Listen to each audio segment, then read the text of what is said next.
Hi everyone, it's Jessica, and today we are going to kick off Plan Your Vigil series. I am here with Justin, who happens to be one of my most favorite people in this entire world. And can you share a little bit about, with those who are listening, what you do in hospice and what you are about to embark on and why you chose that path? Sure. I'm glad to be here. I am an inpatient hospice nurse.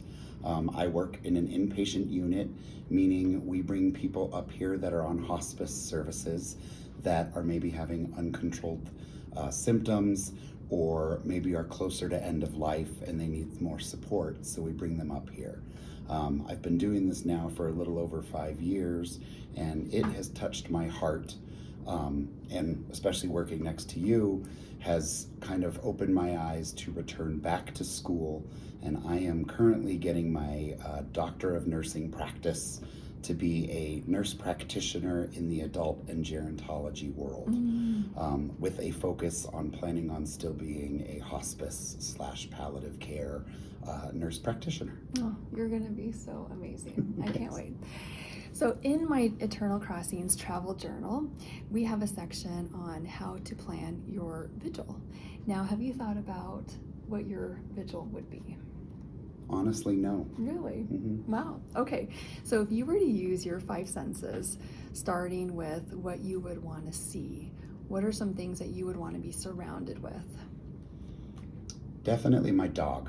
I have a dog named Juno, and she's my world, so I definitely want her sitting on my bed. I have a degree in fine art, and so I think some artwork on the wall. I'm really drawn in by bright colors, colorful things, so I think I'd want some good artwork on the wall. And friends and family, I think that's important. So being able to kind of look up, and if we're planning my vigil, I want my friends and family there with my dog, Oh, all holding art. I love that. And the next sense, what do you want to smell? Lavender. Oh. There's no question in that.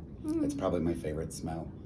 I had a friend say lilac, so I might have to swap between the two smells. That's my favorite. Okay, and what would you want to touch? I'm not sure on that one.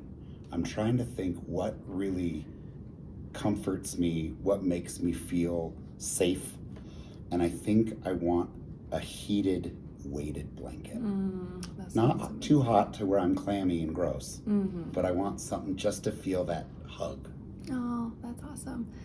And the last sense is hearing, and there's some things that we share with patients and families who are facing end of life. And what is it about hearing that you share, you talk about?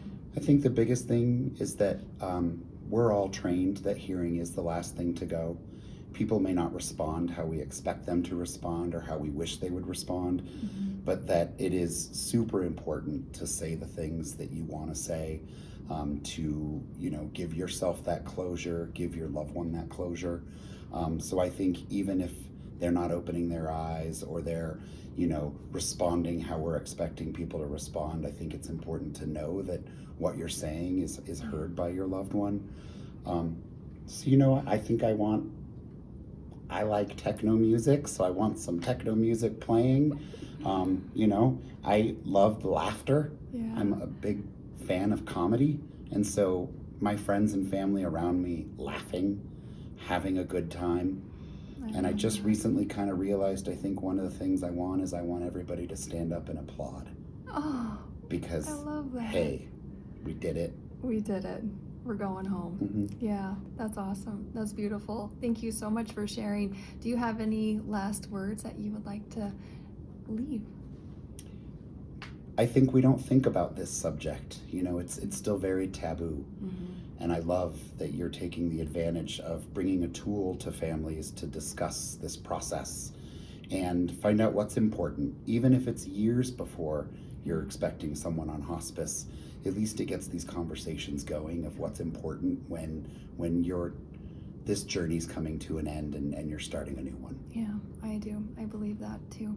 Well, thank you so much, Justin, for being part of the first one on this series, Plan Your Vigil.